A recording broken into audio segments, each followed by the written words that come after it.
Nadia J here for iMusic TV, and I'm joined by the wonderful Eve. Hello. Okay, big description about you. I'm hoping that there's nothing here that you don't already know. Yeah, so let's do it. Okay, no, it won't be. But Grammy Award rapper, singer, songwriter, and singer as well. Yeah. I mean, well, you were in a group before. I was in a group, and we did like In Vogue songs, and we thought we were In Vogue for the longest time, and then ABC came out, and then we were ABC. So yeah, I sing a little bit. But did you sing? So you sang first, and then realized you could rap. I started rapping because I knew it would get me more attention, which is horrible, but yeah, it's clever. It's well, you know what? When I was younger, not too many girls in my neighborhood rapped, and I always loved MC Lyte, and I always loved Queen Latifah and Salt and Pepper. So I was like, oh, I want to do this. And plus I always looked at guys like, I can battle you. Yeah, like I can battle you. So that is start awesome. rapping. See, when I think like that, it doesn't work out, and then basically I don't sound as good as Eve. But anyway, so we're going to talk about. I'm going to try and make it very quick. But you know, First Lady, awesome album. Thank you. Scorpion, even awesome. Thank Evolution, you. probably my best. Oh, like honestly, thank you. 8 million copies sold worldwide. Yes. You had huge success with. Well, this is the thing I want to talk more, but let's just talk about Let Me Blow Your Mind. I mean, in regards to that track and meeting Gwen Stefani, because at the time, if you listen to the genre of music that Gwen was making and the genre you were making, coming together but it was so gangster. It was like her on the back of the bike. Yeah. Where did the collaboration come about? It was my idea, and because I was a fan of Gwen's, and I was a fan of No Doubt, and you know, I'm the same way now. Like since I was really small, I listened to all kinds of music. So I loved her, and we wound up being on the same label. We were both on Interscope, and I wanted to do something different. And I went to, you know, the heads of everyone, and even when I was making the music, I was like, yo, I think Gwen sounds dope on this, and they were like, you are smoking crack. No, that's like that has never happened. It's never gonna work, and people won't believe it. And the reason why I knew it would work is because I looked at her like I looked at me. Like it wasn't about her being black and her being white. It was more like she's a tomboy. She's a pretty tomboy. She's a girl who hangs out with a bunch of dudes. She's fly, you know. And I knew we would get along because I'm a tomboy too. Yeah. And why not play? You know, she probably don't have a lot of chance to play with a bunch of girls. This is the thing.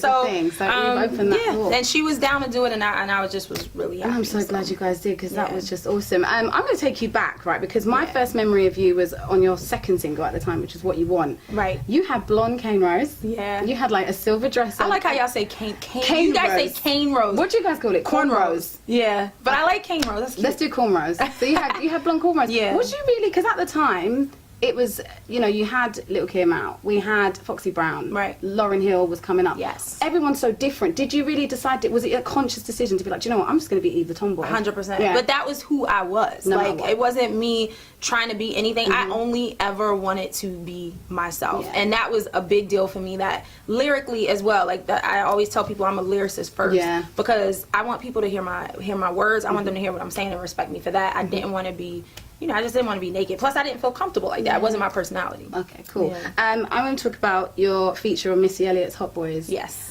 When you guys, because you guys are still working together now, she's on the new album. Yes. Are you guys like this? In my mind, you guys are really close. She's one of those people, I can truly say that if I don't have many friends, but she's somebody I'm sure I could pick up the phone at any time. And let me tell you something. Anytime she called me and needed me on a track, I'm there. If I need her on a track, she's there. She's awesome. She's just a good person. She retweeted me on Twitter. She's the best. She's the best. She's the best. She's a genuine good person, and that's hard to say in this industry. Yeah. So you guys keep close because of that, obviously. Yeah, absolutely. What about Swiss Beats? Collaboration wise as well, you've obviously collaborated with Dr. Dre. There's a load of lists. We've got Faith Evans, Keisha Cole.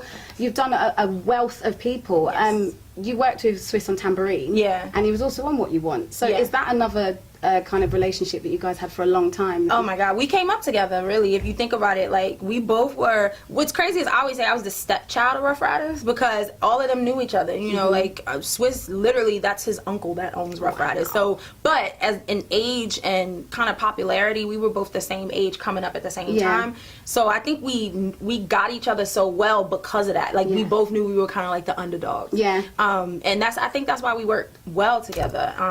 And yeah, Swiss is easy. We get in the studio, it's like bam. It's like magic. Yeah. That's all the time. New album. You have called it Lip Lock because you say it's about locking the game back down. Right. I've heard it. And for me, it feels like you're taking it back to the roots of rap. Like you're going back to where you started from, how your music was originally, how you were lyrically as well. You're not afraid to say certain things. Was that really important this time round? Definitely. Like, yes, lip lock is lyrically locking the game down, lyrically, or just being lyrical, being a lyricist.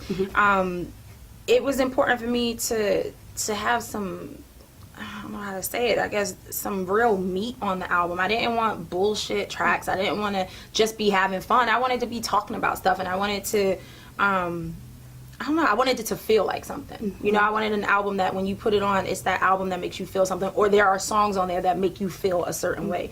That was important to me. And I think because it was a personal journey in a way, you know, because I put it out independently, it was, you know, it's my big girl's album. So I wanted to talk like a big girl. Oh, yeah. Well, I'm looking forward to seeing you on Friday. Thank you. Musicalize, and good luck with everything. Thank you. Thank you. Thank you.